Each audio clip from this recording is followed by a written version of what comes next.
We had to do a live. We had to go live.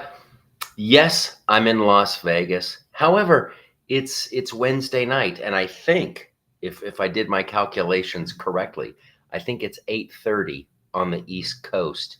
It's 5:30 here. So I had some time before the show, and I'm like, let's do it. Let's go live. Let's talk about all the wonderful things that are happening and all the stuff that needs to happen.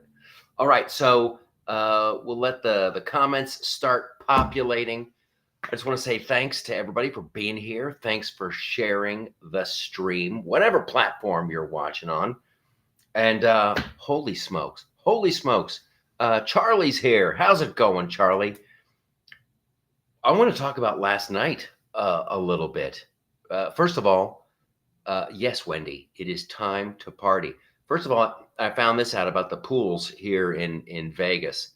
You have to wear a swimsuit. Found that out. Found that out. They're very they're a little uptight about the swimsuits. How's it going, Julie? What's up, Suze? Nathan, Molly, hey. And Peggy's watching from Arkansas. Robin Williams. Whoa, Robin Williams. I think it's probably a different Robin Williams. The other one it might not be here. Nano. I think you're fabulous too. So the show last night, when I'm in Vegas, when I'm performing here, I don't like to do a lot of political stuff. Because here's what I think. I think life is very hard. I think it's very challenging. And if you have saved up your money for a big trip to Vegas, you wanna drink, you wanna dance, you wanna gamble, and you wanna bang. That's it. You don't necessarily want to hear somebody talk about politics. That's my rule of thumb. However, so check this out, and this is what I was just delighted by. So last night, huge crowd, really big crowd, and as I'm walking in the showroom, one of the managers was like, "Whoa, dude, really good crowd for Tuesday. This is all right." And I'm like, "Yay, hooray!" So the comics go up. It's a very funny show. And then I go on stage, and place is going bonkers. And someone screams from the back, "We love you on Gutfeld." And I'm just like, whoa. So I'm like, "So have you seen me on Gutfeld?" Boom. The whole place. It was delightful. It really was wonderful. It was wonderful. So with that guy, it was easily it was a big hunk of the audience was like, "We love you on Gutfeld." So I kind of broke my little no politics in Vegas rule last night, because I figured, they know what's up. And I told hey, like, if you voted for Biden, you know what? It's not your night. It's not your night. So we had an absolute blast. Lloyd, no pants hair. Good for you, Lloyd. I don't know where you are, but I trust. Hopefully you're not in the pool in Vegas. Kelly's here, and South Carolina's in the house. A couple of dates I wanted to tell you guys about before we talk about the Biden White House and who was in charge. Fort Benning's in the house. What's up, Lisa? Kamala went down under. Australia, that is. Kamala's in Australia. Oh, I can just. They're like, "Okay, welcome to Australia. Would you like to take a tour around, see a little bit of Melbourne?" And she's like, "I just want to know, okay, when I flush the toilet, because toilets are very important, is the water going to go clockwise or counterclockwise?" Okay. Oh, Lynn says, "Hi, Michael, from Pennsylvania. Somebody did you dirty on baby Loftus. Your baby looked more like a homeless lesbian." that baby, from the whoopsie poopsie baby Gutfeld. Seriously, it looked like Larry Bud Millman from the old Letterman show. It really did. It really did. Oh, and here was another wonderful thing. Somebody last night after the show, I want to say hi to everybody. I want to meet everybody after the show, and because that's just a wonderful thing. Uh, Someone was like, and they were this woman was so earnest. She was so like genuine. She's like, "You don't look homeless. You don't." Oh, like, well, thank you. So maybe I gotta take it farther. I gotta go a little farther. I gotta get some holes in my pants and some more flannels. Okay, before I forget, Gutfeld. I'm here at the MGM through Sunday. The last show was Sunday night, so if you're in Vegas, come on out, say hello. I definitely want to meet you and hang out. Gutfeld is on Tuesday. I'll fly from here to New York, do Gutfeld, and then there's a week where I have just Studio TST stuff to do and loftusparty.com. Loftusparty.com, that's every day. There's new shit there every day. It's awesome. I hope you're getting in the habit of going to the website every day. And then it's Chicago. I'm heading to Chicago for the weekend, and then the weekend after that will be St. Louis at the Funny Bone. Chicago is the Improv. St. Louis is the Funny Bone. And then I believe there's going to be a Nashville date, and there's some Florida stuff. I'm just having some fun touring and telling jokes. And there's wonderful stuff going on with Studio TST. We just added some more stand-up stuff, some classic stand-ups from some of the very best. We've added a couple of new documentaries. This thing, you guys, it's turning into like this creative, cool space that it's a streaming service, and I can't thank you enough for your support. Okay, Denise, why are those pants still on? In all caps. That's what I want to hear. That's what when I go to Vegas, when I come home from Vegas, that's what I want to hear. I want to hear the wife just like, why are those pants still on? That's a good relationship. Oh, when will you come to Newport News, Virginia? I don't know. I don't know where that is. Is that by Virginia Beach? I feel the need for the beach. Okay. Chicago or New Pope City?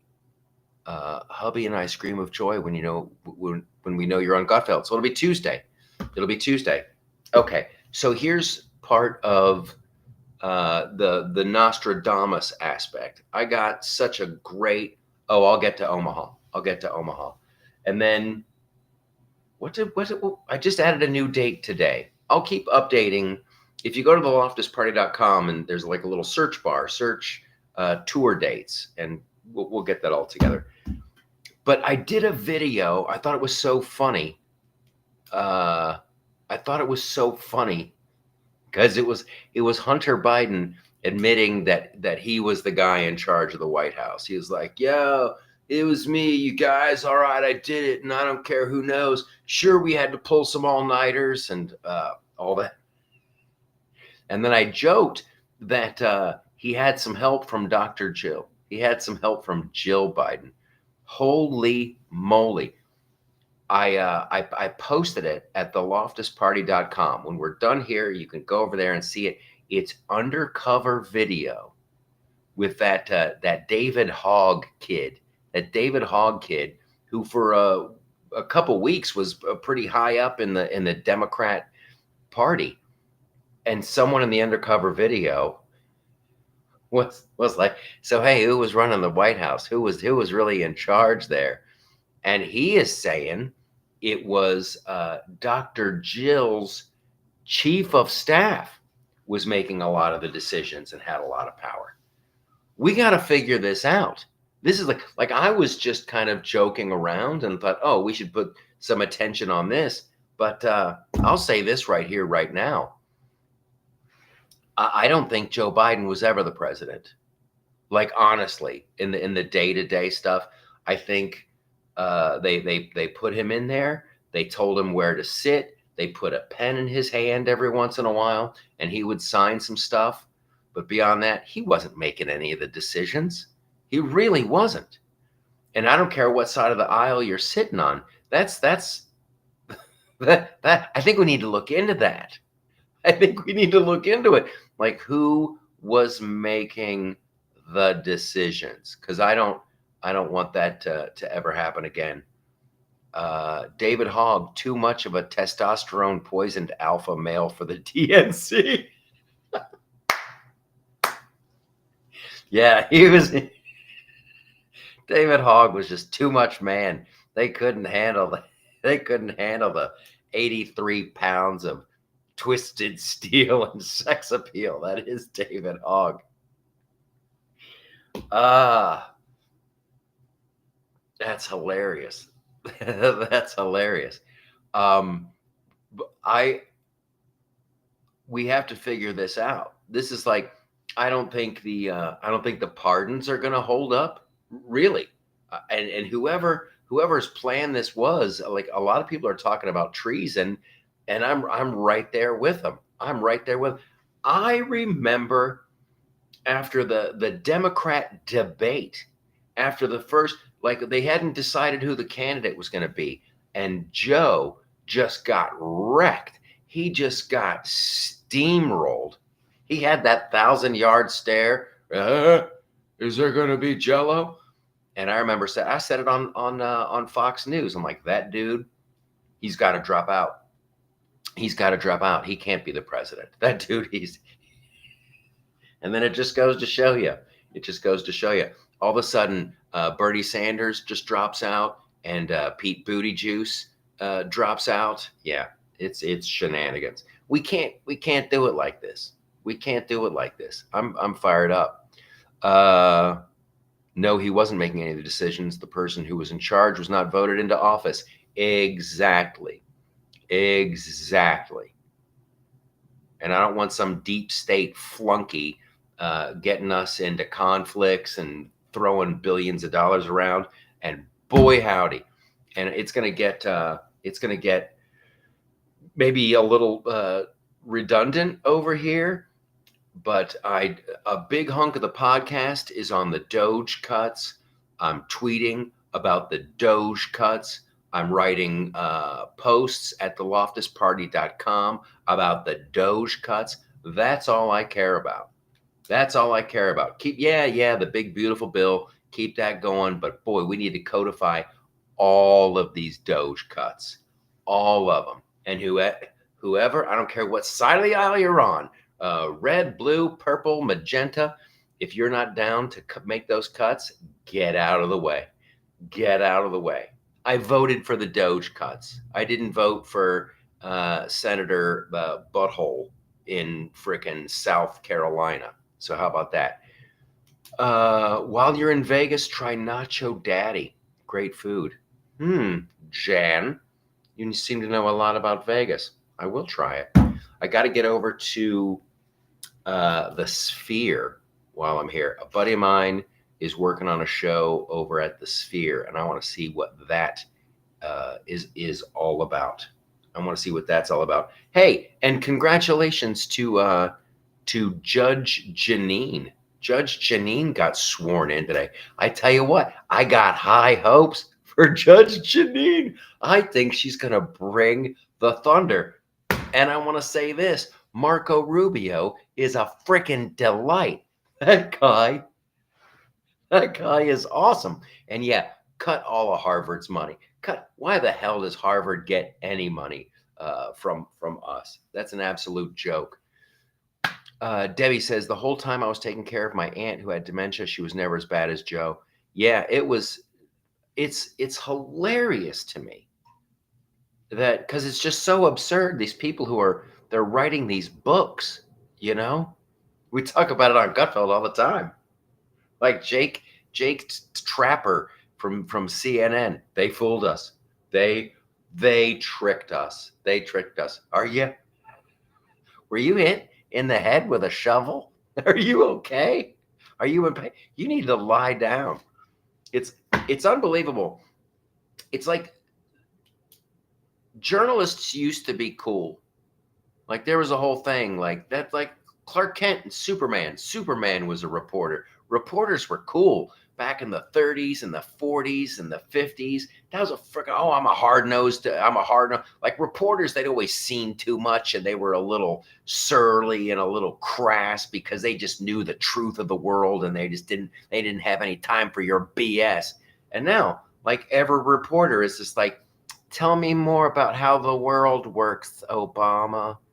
Oh, Obama.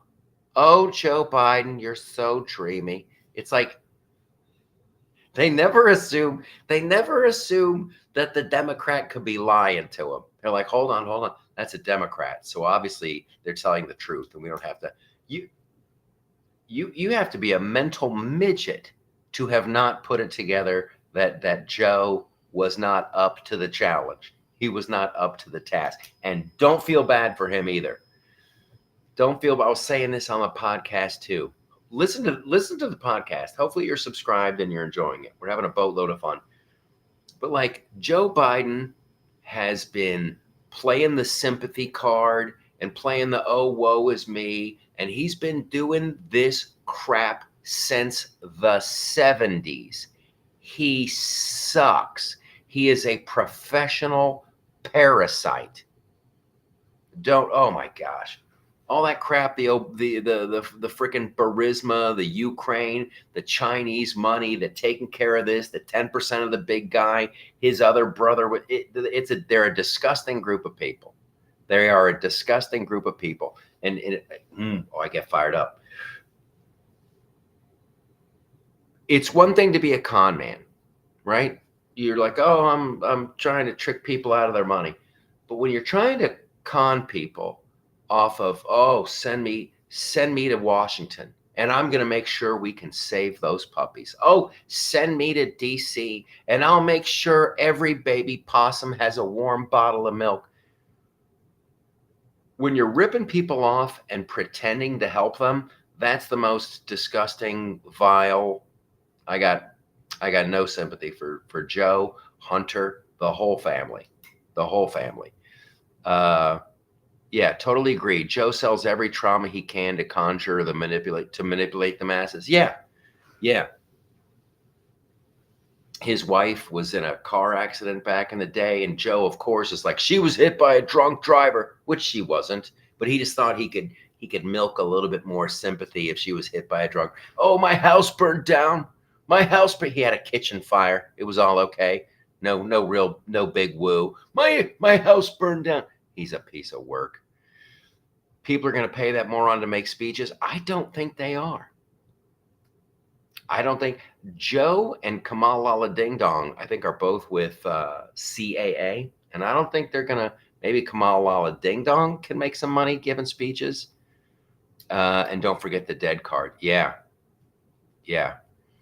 Why were the two Secret Service agencies fighting at Obama's house? I guess one of them showed up late.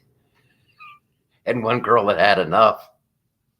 Don't you ever show up late. Yeah, they were duking it out. Maybe they were mad because they missed swim lessons with the chef. Remember that guy? Remember the chef in the Obama pool? Or the pond or whatever? Like 3 feet deep, whatever. That's it. Here's another one that we got to keep an eye. What do we know about the kid from Butler? Remember that kid, that Crooks kid from Butler, Pennsylvania? They kind of want that whole thing to go away. Isn't that weird? Isn't that odd? We'll keep all these stories going. Question: do we all think Hunter pardoned himself? Yeah. I think somebody else was in there pressing enter on that auto pen, and Hunter was like, Dad, you got to do this one, Dad. You got to do it. And he's like, where's my lollipop? And Hunter took that pen and slapped it in his dad's hand and did a freaking weekend at Bernie's on him. And make it good. Make it go back to like 2014. Make it be retroactive. Oh my gosh. Butler kid was cremated way too fast. Yeah, Butler kid's apartment was cleaned out way too fast. There's lots of shadiness about the Butler kid. And that's what I'm all about. I'm all about who was really running the autopen, who convinced Pete Buttigieg and Bernie Sanders to not run, who was the real power behind the Bidens, who's making money off of all this USAID, NGO, all these DOGE crap. I want to clean it all out. I want to get rid of the FBI completely. I want to get rid of the FBI completely. And the CIA, boy, you gotta turn over a lot of rocks there. A lot of rocks. And you're gonna find some bugs. I was saying back in 2020 that Joe's cheese was sliding off his cracker, and Jill should be brought up on charges of elder abuse. That's one of my favorite ones. The cheese is sliding off his cracker. That's a good one. You know who uses that? You know who uses that phrase? Jenna Jameson. I remember she tweeted, it was hilarious because she started following me and I'm like, what? And this was years ago. But she used that, I think the cheese is sliding off his cracker. And I'm like, oh my God. And then I think Radar O'Reilly used that in MASH. He was either Hawkeye or one of those guys. All right. Lloyd says the FBI is a farce. Yes. Yes, it is. And it's very, very odd to me that Dan Bongino and Kash Patel haven't really. Yeah, that one I find, that one's scary. That one's scary. When you have somebody like Kash Patel and somebody like Dan Bongino who they just come in like with all that energy and then all of a sudden they're like, yeah, we're working really hard. It's like, whoa, what happened? Joey laid on the beach. Most of the time they get mad at Trump for playing golf. They don't even matter. They're trying that. They're going to try everything with Trump, but like it doesn't matter. He's not worried about running again. That's why he pardoned those two people from that reality show. I was looking into that last night. Somebody sent me a link. He's like, whoa, dude, your boy just pardoned these people. They did all this bad stuff. And I'm like, he doesn't care. He doesn't care.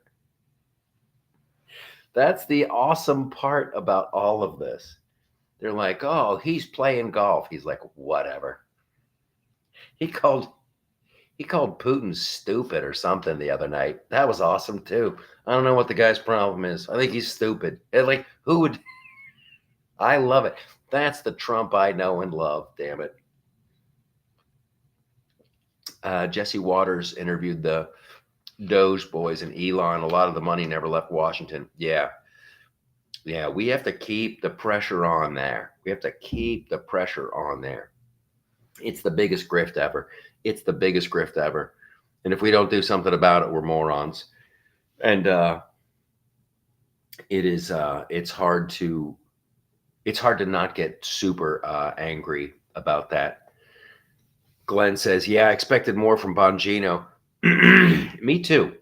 Because like with Kash, Kash is a lawyer. He could always go into his own practice or host a show on, Real America's Voice or Newsmax or something.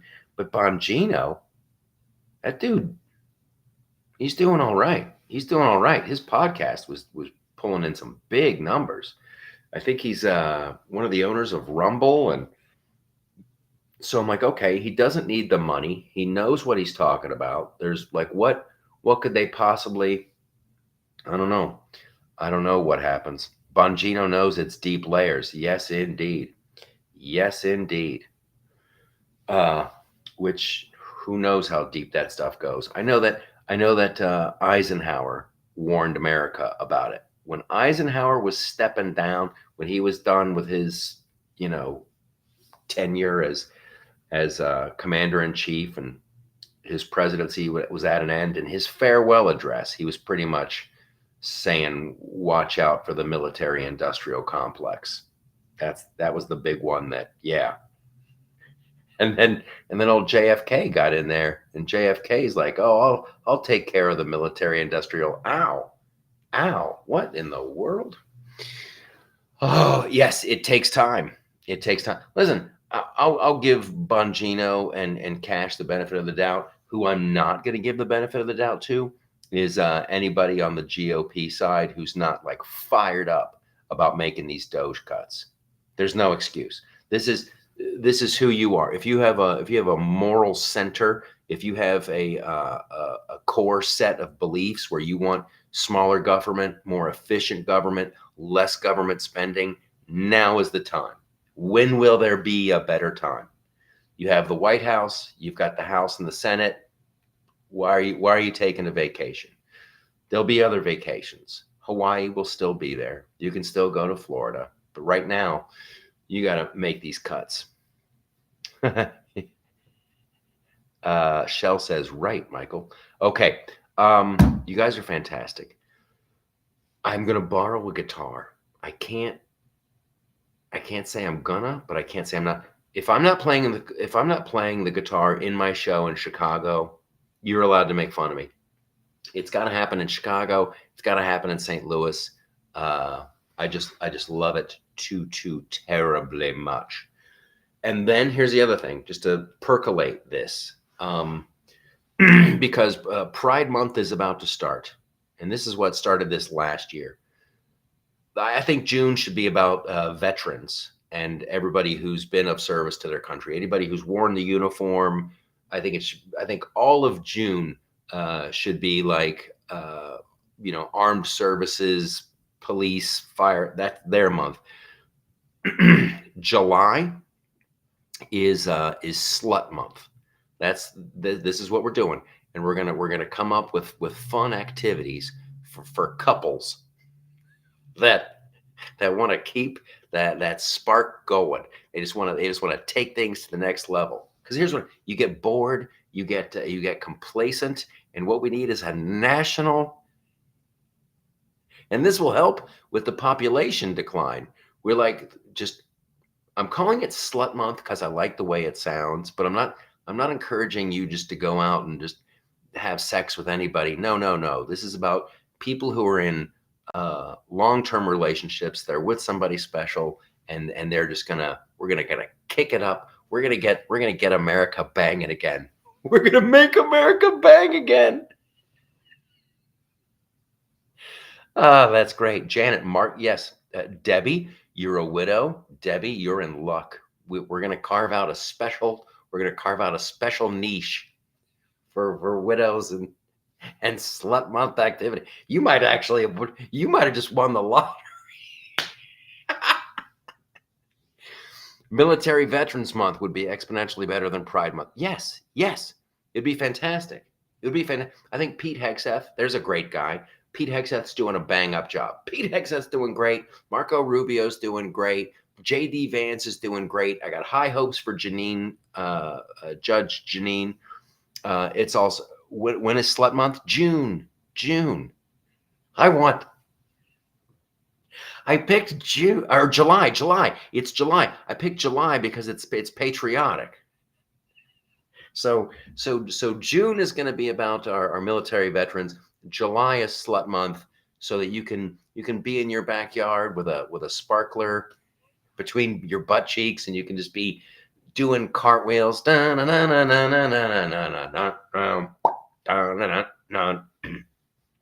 think it's only fair. And so I was talking about this on the podcast. I'm actually coming up with a list. I'm making a list of like fun activities that couples can do and ways you can slut it up in your house. But I want more suggestions. And comments, because you guys have the best idea. It's the comment section of the Loftus party. You guys are what makes it a party, and I can't thank you enough. So you're fantastic. I'm going to go. I have a show tonight, and then there'll be a new video on Friday. I don't know who's going to be the Sunday jams on Sunday, but we'll have the memes of the week on Saturday. We're going to have a great recipe for you from Suzanne tomorrow. There's always new stuff at theloftusparty.com. And thanks for supporting Studio TST. Go check out all the new stuff there. You're fantastic. Cartwheeling with a sparkler between your butt cheek. You're not going to be able to do it. You're not going to be able to. I don't even want you to try, because the thing is, to put the sparkler between the cheeks, you're going to have to tense up, and then when you go over, your legs are going to have to go out, and that's going to release that tension. You're going to lose your sparkler. I can think of another way that you could hang on to a sparkler. No hands, but I don't want to say it here. I think you know what I'm talking about. All right. You guys are the best. I hope you like the podcast. Let me know what you think. You're fantastic. One last question. Why are those pants still on?